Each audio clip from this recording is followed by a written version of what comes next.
అందరికీ నమస్కారం అండి. Welcome to my channel. మనకి తెలంగాణ రాష్ట్ర వ్యాప్తంగా ఉన్న పెన్షన్‌దారులకు, మనకి రాష్ట్ర వ్యాప్తంగా ఉన్న పెన్షన్ పంపిణీకి విడుదల చేయడానికి సిద్ధమైనట్లుగా తెలుస్తుందండి. దాదాపుగా 3,00,000 మంది పైగా ఉన్న వారికి ఈ యొక్క మొదటి లిస్టులు విడుదల చేసిందనమాట. ఏ ఏ జిల్లాలకు ముందుకు పంపిణీ చేయబోతున్నారు, అలాగే ఈ యొక్క చేతి పెన్షన్ సంబంధించి గాను మనకి పెన్షన్ పెంచిస్తామని చెప్పేసి అంటున్నారు. గత 9 నెలలకి ఇదే అంటున్నారు. ఎప్పుడు ఇస్తారు అన్న దానిపై చాలామంది పెన్షన్‌దారులు అయితే అడుగుతున్నారండి.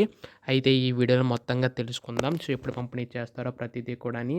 అంతకంటే ముందు చాలామంది వీడియోనైతే చూస్తున్నారు కానీ సబ్స్క్రైబ్ చేసుకోవడం లేదు. మీరు గనక సబ్స్క్రైబ్ చేసుకుంటే నేను పెట్టే ప్రతి చిన్న లేటెస్ట్ అప్డేట్ కూడా మీరు ఎప్పటికప్పుడు మిస్ కాకుండా తెలుసుకోగలుగుతారండి. అందుకోసం వెంటనే ఛానల్‌ని అయితే సబ్స్క్రైబ్ చేసుకోండి. అలాగే వీడియోకైతే లైక్ చేయండి. దీని ద్వారా మరికొంతమందికి సమాచారం అయితే అందుతుంది. ఇంకా ఆలస్యం చేయకుండా వీడియోలోకైతే వెళ్ళిపోదాం. మనకిక్కడ ఆసరా చేయూత పెన్షన్ పంపిణీకి రాష్ట్ర ప్రభుత్వం సిద్ధమైనట్లుగా తెలుస్తుందండి.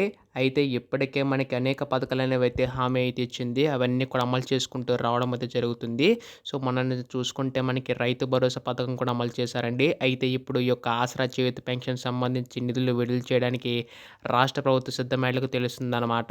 అయితే దాదాపుగా మనకి 3,00,000 మంది పైగా ఉన్న పెన్షన్‌దారులకు ఇక్కడ రూ. 4,000 అంటే వృద్ధుల వితంతులకి రూ. 4,000, దివ్యాంగులకి రూ. 6,000 చొప్పున అందించబోతుందండి. దీనివల్ల మనకి పెద్ద మొత్తంలో ప్రతి ఒక్క పెన్షన్‌దారికి కూడా లబ్ధి చేకూరుతుందని చెప్పి రాష్ట్ర ప్రభుత్వం భావించి నిర్ణయం అయితే తీసుకుంటుందనమాట. అయితే మనకిక్కడ దివ్యాంగుల పెన్షన్ రూ. 6,000 అయితే ఇవ్వడానికి సిద్ధమైనట్లుగా తెలుస్తుందండి. దీనిపై కూడా మంత్రి సీతక్క గారైతే స్పందించారనమాట.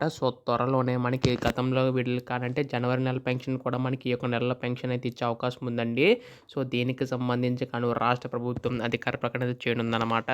ఎప్పుడు దీనిపై అధికారిక ప్రకటన చేసినా మీరు ముందుగా తెలుసుకోవాలనుకుంటే మాత్రం ఛానల్‌ని సబ్స్క్రైబ్ చేసుకోండి. ధన్యవాదములు. జై హింద్.